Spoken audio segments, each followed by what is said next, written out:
Shalom teman-teman. Kembali lagi berjumpa dengan kami untuk mempelajari pelajaran Cornerstone Connection, dan pada saat ini kita akan mempelajari pelajaran Sabat yang kelima. Nah, saat ini teman-teman, sebelum kita mendengarkan pelajaran kita pada saat ini, kita akan berkenalan terlebih dahulu. Nah, pada saat ini kita persilahkan untuk yang ada di sebelah saya memperkenalkan dirinya. Baik, perkenalkan, nama saya Valden Langsung Sitorus. Panggilan nama saya Valden. Saya sekarang kelas 10. Shalom buat kita semua. Halo. Perkenalkan, nama saya Noval Putra Kristianto dari kelas 12 Pendidikan Advent Semarang. Shalom untuk kita semua. Perkenalkan, nama saya Stephen Lodi Matindas. Saya kelas 11 A dan bersekolah di Pendidikan Advent Semarang. Baik, perkenalkan, nama saya Nathanael Hagius Israel Fiatno. Saya bersekolah di Pendidikan Advent Semarang dan saya berada di kelas 10. Baik, kita sudah berkenalan dengan teman-teman narasumber kita pada saat ini. Untuk itu teman-teman, sebelum kita memulai pelajaran kita akan berdoa terlebih dahulu. Kita minta saudara Stephen pimpin kita dalam doa. Baik, mari kita sama-sama bersatu dalam doa. Bapa kami di surga, Bapa yang baik, terima kasih atas perlindungan kepada kami ya Tuhan. Hingga pada saat ini kami akan memulai diskusi kami. Kiranya Engkau pimpin kami, sertai kami, turunkan Roh Kudus atas kami agar kami dapat berdiskusi dengan baik sehingga kami dapat mengerti, sehingga dapat membaca hidup kami menjadi lebih baik lagi ya Tuhan. Inilah doa-Mu yang telah sempurna, hamba-Mu serahkan dalam nama Tuhan Yesus kami telah berdoa dan mengucap syukur. Amin.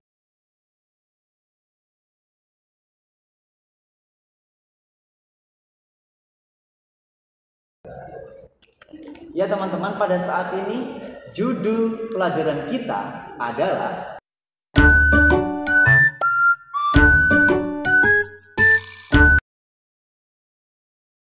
Dan ayat inti kita pada pelajaran pekan ini terdapat dalam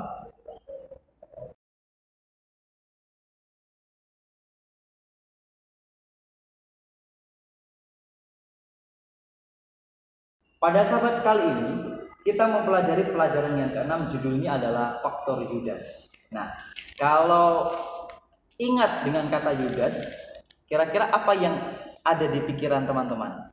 Yudas, pengkhianat, Bunuh diri. Murid Yesus. Bendahara. Wah, mantap ini. Jadi semuanya tidak ada yang salah ya. Kalau Sir mengingat kata Yudas, itu ingat perjamuan. Kenapa? Ya, disitulah awal dimana Yudas itu apa? Mau mengkhianati Yesus. Nah, pelajaran kita ini diambil di dalam Matius pasal yang ke-26 ya. Pasal yang ke-26, dan itu berbicara mengenai di mana Tuhan Yesus melayani murid-muridnya yang terakhir ya. Yaitu pada saat perjamuan suci dan memperingati hari raya Paskah. Nah, kita ingat Paskah itu adalah hari apa itu Paskah? dari dilepaskannya bangsa Israel dari bangsa Mesir. Oke, dilepaskannya bangsa Israel dari bangsa Mesir oleh karena bangsa Israel pada saat itu menjadi budak di negara Mesir. Dan kita tahu bahwa Paskah itu diambil dari bahasa Ibrani yang memiliki arti apa? Melewati atau dilewati, yaitu ketika Tuhan itu melewati siapa? Rumah-rumah daripada orang-orang yang ada di Mesir, tetapi ketika Tuhan melihat ada darah di atas pintu itu, di tiang pintu itu, maka Tuhan tidak akan memberikan tulah kepada anak sulung sehingga anak sulung itu tetap hidup, tidak mati, ya kan? Nah, berbicara mengenai Paskah ini, bangsa Israel selalu melakukan dan merayakan hal itu, yaitu dilakukan pada bulan yang pertama. Bulan pertama ini bukan bulan Januari ya.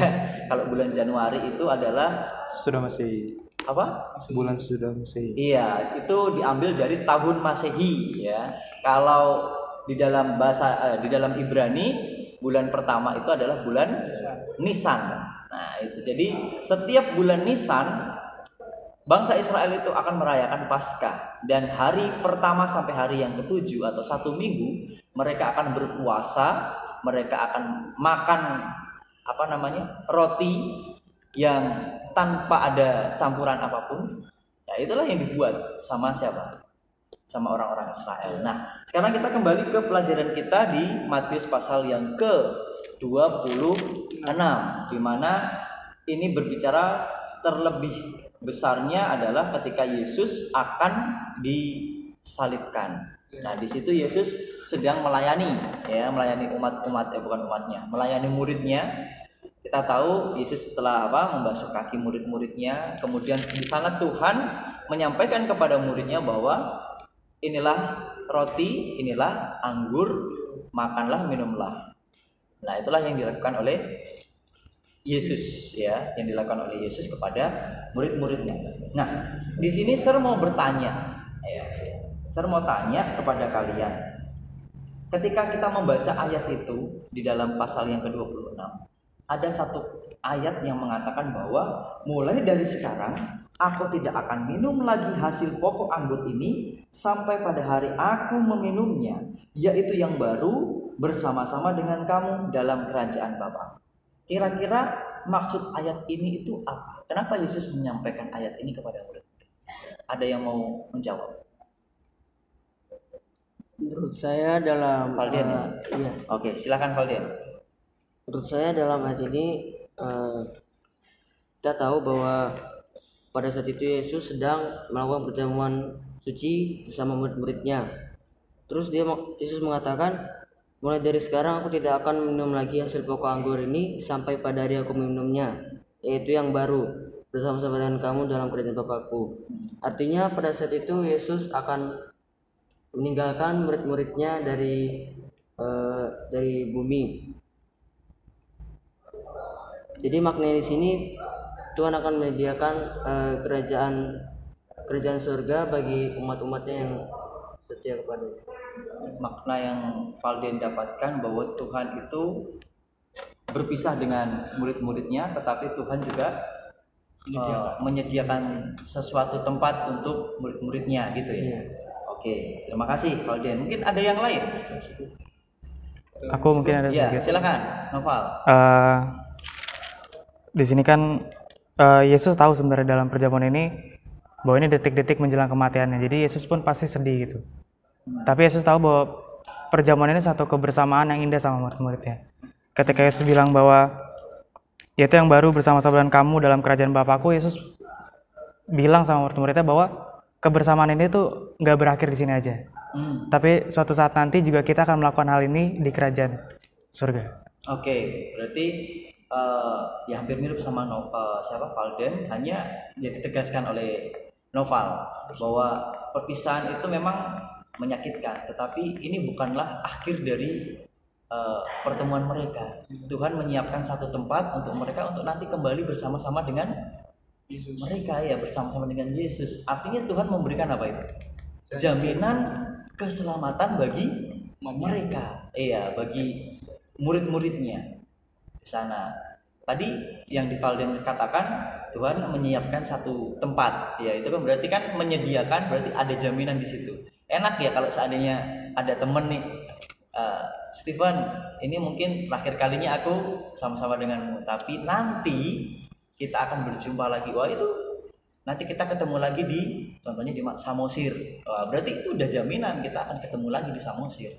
Tapi kalau hanya sampai jumpa lagi, berarti belum jaminan itu, ya kan? Tapi kalau Yesus katakan nanti kita akan minum anggur yang baru di kerajaan Allah. Artinya itu adalah suatu jaminan yang mutlak yang akan diterima oleh murid-muridnya ketika setia kepada Tuhan. Wah, luar biasa. Mungkin pertanyaan yang berikutnya berbicara mengenai judul kita, faktor Yudas. Nah, dari semua murid-murid Yesus, ada satu tadi yang siapa tadi yang mengatakan pengkhianat tadi? Oh iya, siapa? Nathan ya, Nathan. Nah, kira-kira Yudas itu kan salah satu murid yang akhirnya mengkhianati Yesus, ya kan? Nah, pertanyaannya adalah kira-kira apa yang merasuki Yudas? Nah, menurut saya Yudas itu gimana ya? Yudas itu kan sebagai pandangan awal kan Yesus itu kan kalau dinubuatkan sebagai pembebas bangsa Israel kan. Nah, di situ pikirannya Yudas merupakan pembebas dalam arti kaidah duniawi. Jadi benar-benar kan ketika waktu pada zaman itu kan bangsa Israel sedang dijajah oleh pemerintah Roma kan. Nah, dia berpikir bahwa Yesuslah yang akan membebaskan bangsa Israel, tapi kan pada kenyataannya kan tidak. Yesus kan membebaskan umat-umatnya itu dari dosa, yaitu dengan salib itu kan, bukan membebaskan bangsa Israel secara harafiah dalam zaman itu. Nah, jadi mungkin Yudas kecewa ya, lebih ke arah kecewa, dan akhirnya kok jadi seperti ini sih. Itulah yang membuat dia akhirnya mengkhianati Yesus. Oke. Jadi karena tidak sesuai dengan ekspektasinya, ada sesuatu hal yang merasuki Yudas sehingga Yudas tidak melakukan apa yang dulu telah menjadi misinya gitu ya. Mungkin ada yang lain? Kalau Oke, Tiffany. ya saya. Kalau menurutku kurang lebih sama seperti yang dijawab Nathan tadi, kurang lebihnya. Yang pertama karena Yudas kecewa. Kecewa karena apa? Karena apa yang telah dikatakan Tuhan Yesus ini, Yudas itu salahnya menelan dengan mentah-mentah, tidak dikelola secara pikiran surgawi. Karena yang dikira Yudas ini, Yesus akan menjadi raja, ini adalah raja di bumi ini.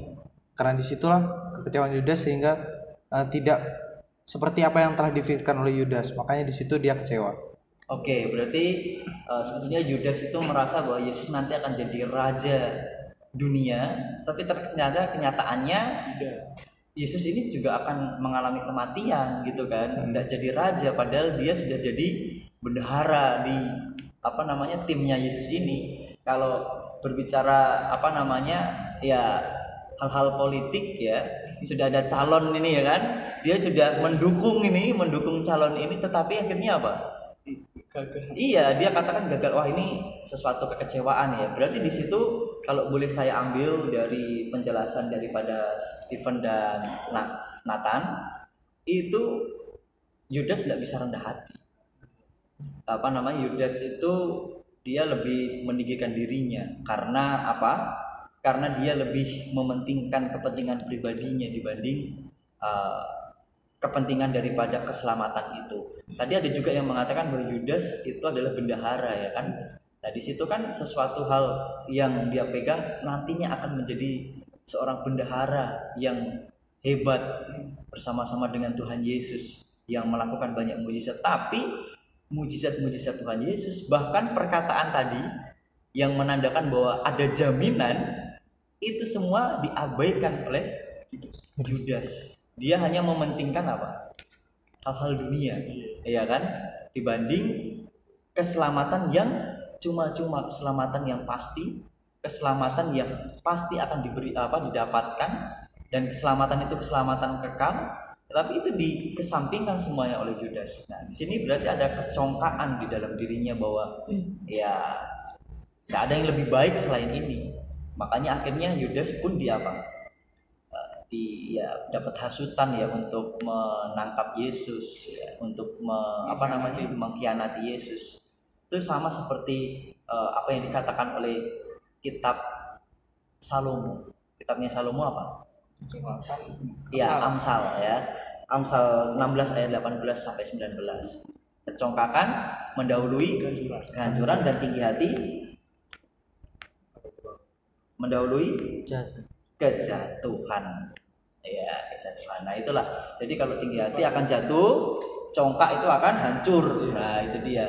Nah, itulah yang dibuat sama si Yudas. Jadi itulah yang membuat dia merasa dia lebih memiliki kemegahan dan tinggi hati. Itulah yang merasuki dia sehingga dia menangkap Yesus dan mengkhianati Yesus. Oke. Nah, tapi berbicara mengenai pelajaran ini, kan ada sangkut pautannya dengan perjamuan suci ya, dengan perjamuan kudus. Kalau menurut kalian makna daripada perjamuan suci untuk kalian itu apa? Noval mungkin. Perjamuan ya. Iya. Eh, jadi menurut saya perjamuan maknanya buat saya sendiri waktu jadi kalau perjamuan kan kita dikasih roti sama dikasih minuman anggur itu kan. Iya. Dan saya selalu coba setiap mau makan roti atau minum anggur tuh saya selalu ngebayangin kejadian-kejadian yang dialami Tuhan Yesus pada saat itu. Itu bagi saya pribadi untuk memaknai bahwa Yesus tuh rela mati di kayu salib karena kasihnya begitu besar buat kita gitu. Gitu sih. Oke, itu maknanya ya buat bagi Noval ya. Kalau Valden, bagi Valden apa? Menurut saya dalam kegiatan melakukan perjamuan kudus, mungkin dalam pembasuhan kakinya, ya dimana kita ini bisa saling mengikat hubungan kita dengan sesama kita lebih dekat lagi supaya kita bisa saling memaafkan dan bisa juga menghargai satu sama lain. Hubungan ya. Iya. Hubungan dengan sesama ya. Maknanya di situ. Kalau tadi Noval berbicara maknanya mengenai keselamatan yang cuma-cuma, ya. Kalau Valden mungkin lebih ke arah perjamuan kudusnya saling melayani satu dengan yang lain. Kalau Stephen? Kalau aku kurang lebihnya sama kayak Bang Noval tadi, untuk perjamuan suci sebagai pengingat akan pengorbanan Tuhan di kayu salib untuk menebus dosa kita. Itu ya. Iya. Nathan ada? Tadi sudah disampaikan oleh 3 teman saya bahwa perjamuan suci itu merupakan suatu pengingat bagaimana dan kematian Yesus kan juga merupakan salah satu penggenapan nubuatan, yaitu upacara Paskah tadi kan, sebagai anak domba sulung yang disembelih. Nah, itu penggenapan dari upacara Paskah itu sendiri, dan Yesus menginstruksikan kepada murid-muridnya bahwa ini sekarang aku sudah memberikan nih keselamatan kepadamu dengan cara mati di kayu salib. Nah, ini reminder, pengingat bahwa aku telah memberikan keselamatan. Saking besarnya kasihku tadi seperti yang dikatakan kan, dengan cara yaitu tadi roti dan anggur sebagai lambang tubuh dan darah Yesus yang tidak bersalah.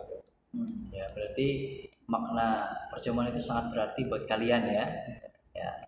Dan yang disampaikan Nathan tadi itu juga menggenapi apa yang Tuhan katakan melalui domba ya, domba yang tersembelih, yang seharusnya dosa-dosa umat manusia itu manusia yang tanggung, tetapi ditanggung oleh Yesus. Iya, ditanggung oleh Yesus. Kalau zaman dulu ditanggung sama korban, yaitu domba yang yang manusia bawa, kemudian atau kambing dan sebagainya ya kan. Tapi itu digenapi oleh Yesus sendiri, dia mati di kayu salib. Nah, pertanyaannya, apakah kita perlu bawa domba-domba lagi untuk disembelih supaya kita diampuni dosa? Sudah tidak ya. Karena sudah digenapi langsung oleh Tuhan. Misalnya sudah Iya, jadi semuanya itu sudah digenapi oleh Tuhan. Jadi perayaan-perayaan yang dibuat oleh imam-imam yang dahulu itu semuanya sudah digenapi oleh Yesus ya, karena semua yang ada di dalam Ka'bah pada saat itu adalah lambang daripada Yesus. Wah, luar biasa. Terima kasih. Mungkin ada pertanyaan dari kalian? Mungkin dari saya nih, berbicara mengenai perjamuan kudus, pastinya kita relate banget sama yang namanya roti tidak beragi dan anggur. Nah, kenapa sih kalau perjamuan kudus itu makannya selalu roti terus minumnya selalu anggur? Kan ada opsi menu lainnya. Kenapa harus roti tidak beragi dan anggur tadi? Oke, ini ada pertanyaan teman-teman. Ketika perjamuan itu disiapkan roti tidak beragi dan anggur. Kenapa harus roti tidak beragi dan anggur yang disiapkan? Kenapa enggak kerupuk? Kerupuk. Ya maaf ya, enggak kerupuk. Kenapa kok roti dan anggur? Itu pasti ada maknanya. Kira-kira kalian tahu enggak roti maknanya apa? Anggur maknanya apa? Ada yang mungkin tahu? Salah satu mungkin nggak apa-apa, hanya roti saja. Nah, jadi membahas tentang roti perjamuan. Roti perjamuan itu kan hanya dibikin menggunakan tepung dan mentega saja. Jadi itu melambangkan tubuh Yesus, bahwa tubuh Yesus itu adalah tubuh yang suci dan tidak ada campuran apapun, yaitu tidak ada noda dan celah dan tidak ada dosa noda apapun. Dan juga seperti roti perjamuan tadi, bahwa dia dibikinnya hanya menggunakan tepung dan mentega saja, tidak ada campuran-campuran yang lain. Begitu. Begitu ya. Mungkin ada yang mau nambahkan dari pertanyaan Nathan tadi antara roti dan anggur? Ada? Alden ada? Kurang lebih sama Yang dibilang sama Steven. Oke. Novel ada tambahan? Kalau anggur itu aku jujur pribadi kurang ngerti. Tapi kalau roti mungkin aku bisa sedikit kasih ya tambahan. Jadi roti itu kan makanan ya, makanan itu kan kebutuhan jasmani kita. Nah, lalu dalam kehidupan kita tadi jasmani, sekarang apa kebutuhan rohani kita? Jadi menurut saya pribadi roti itu melakukan firman. Ketika kita mengkonsumsi firman itu jadi hidup di dalam kita gitu. Oh gitu ya. Ya mungkin kenapa harus roti yang tidak beragi? Yang pasti kenapa tidak beragi? Ragi itu lambang dosa. Ya, tidak hanya roti ya, tapi roti tidak beragi. Lalu kenapa harus roti? Ya, mungkin sama seperti yang dikatakan Novel tadi, bahwa roti ya biar selaras ini. Dari dulu Tuhan gunakan hal itu. Ketika Yesus dicobai, Yesus katakan apa? Manusia tidak hanya hidup melalui roti saja, tetapi setiap firman. Artinya roti itu lambang daripada firman. Nah, kalau kita lihat di dalam Ka'bah zaman dulu, ketika imam-imam melayani di dalam bilik maha suci, di dalam bilik suci itu ada meja roti sajian. Nah, roti itu ada berapa? Ada 12 ya, ada 12 melambangkan 12 suku Israel, dan itu ditumpuk 66. Nah, kalau mungkin bisa dicocok logikan, 66 itu adalah 66. Itu jumlah apa? Alkitab. Jumlah Alkitab dari Kejadian sampai Wahyu 66. Artinya apa? Di sana bahwa firman Tuhan itu juga penting. Artinya bila mana engkau mau makan roti ini, yang keluar dari dalam tubuhmu, yang keluar dari dalam sifatmu adalah sifat-sifat Kristus. Ya kan? Nah, Tuhan juga pernah katakan itu kan? Aku adalah roti hidup, barang siapa menerima saya akan mendapatkan kekuatan, mendapatkan keselamatan di situ. Tidak hanya Tuhan masuk ke dalam tubuh kita, tetapi kita juga memancarkan kasih Tuhan itu melalui roti itu. Dan kita tahu firman ya, Yohanes 1 ayat 1, pada mulanya adalah firman, firman itu bersama-sama dengan Allah, dan firman itu adalah Allah. Yang artinya ketika kita makan roti itu, harusnya yang setelah kita keluar dari apa? Keluar dari perjamuan itu, yang kita tampilkan adalah karakter Tuhan. Itu yang ingin Tuhan sampaikan kepada kita. Ketika Tuhan menyatu dengan kita, kita yang keluar adalah karakter Tuhan. Kemudian melalui anggur tadi. Anggur itu di dalam Alkitab itu ada dua hal. Yang pertama, anggur yang biasanya digunakan untuk apa? Hal-hal yang memabukkan biasanya ya. Bukan amer ya. Bukan amer. Jadi itu anggur untuk memabukkan, itu sering dipakai itu di nabi-nabi zaman dulu pun semuanya itu ya kan. Nah, lalu ada juga anggur yang dibuat di mana anggur ini mendatangkan sukacita. Anggur ini dibuat oleh karena apa? Adanya kekayaan, kehormatan. Kita ingat pada saat Yesus belum melayani, ada peristiwa Yesus itu merubah air menjadi anggur. Ketika Yesus merubah air menjadi anggur, apa yang terjadi? Ada sukacita di sana, ada berkat di sana. Nah, ini adalah anggur murni. Sedangkan anggur yang memabukkan tadi adalah anggur yang difermentasi. Nah, ini dua hal yang berbeda. Nah, maksudnya di sini anggur yang disampaikan adalah anggur murni itu. Ya, anggur murni ya, artinya akan ada sukacita, akan ada kebahagiaan, akan ada apa lagi? Yang dirasakan oleh umat-umat Tuhan ketika meminum anggur atau darah daripada Tuhan Yesus itu. Anggur itu adalah tanda bahwa kita ini dipersatukan oleh Tuhan. Jadi ketika kita menerima anggur dan roti itu, harusnya karakter kita seperti Tuhan Kristus. Nah itulah, jadi kita mau terima faktor Yudas atau kita mau terima faktor Yesus. Kalau faktor Yudas tadi yang dilihat hanya keduniawiannya. Kadang kita datang ke gereja, ikut perjamuan, setelah ikut perjamuan keluar karakter yang lama yang apa? Yang timbul, faktornya Yudas yang timbul, bukan faktornya Yesus. Nah itulah mungkin pelajaran kita sepanjang hari ini ya, sepanjang pekan ini berbicara mengenai itu. Jadi gunakanlah faktor daripada Tuhan, bukan faktor Yudas. Itulah yang membuat kita untuk lebih dekat kepada Tuhan. Ya teman-teman, mungkin ini adalah pelajaran kita. Biarlah pelajaran ini membawa iman kita untuk semakin dekat kepada Tuhan. Kita memancarkan karakter Tuhan di dalam kehidupan kita. Kita akan tutup dengan doa. Kita minta Saudara Valden pimpin kita dalam doa. Baik, mari kita bersatu dalam doa. Ya Tuhan Allah Bapa kami surga, terima kasih Tuhan atas berkat penyertaan-Mu dan penjagaan-Mu. Dari sepanjang awal kami melakukan diskusi Cornerstone Connection dan hingga akhirnya Tuhan. Berkati kami Tuhan yang sudah mendiskusikan, biarlah apa yang kami pelajari tadi bisa kami terapkan ke kehidupan kami, agar kami bisa memiliki karakter dan memiliki faktor-faktor dari Yesus Kristus ya Tuhan. Terima kasih Tuhan, ini doa hamba-Mu dalam nama Yesus, kami telah berdoa dan mengucap syukur. Haleluya. Amin. Amin. Terima kasih teman-teman. Terima kasih. Pada saat ini kita akan undur diri sampai berjumpa di lain kesempatan. Kiranya Tuhan memberkati. Bye bye.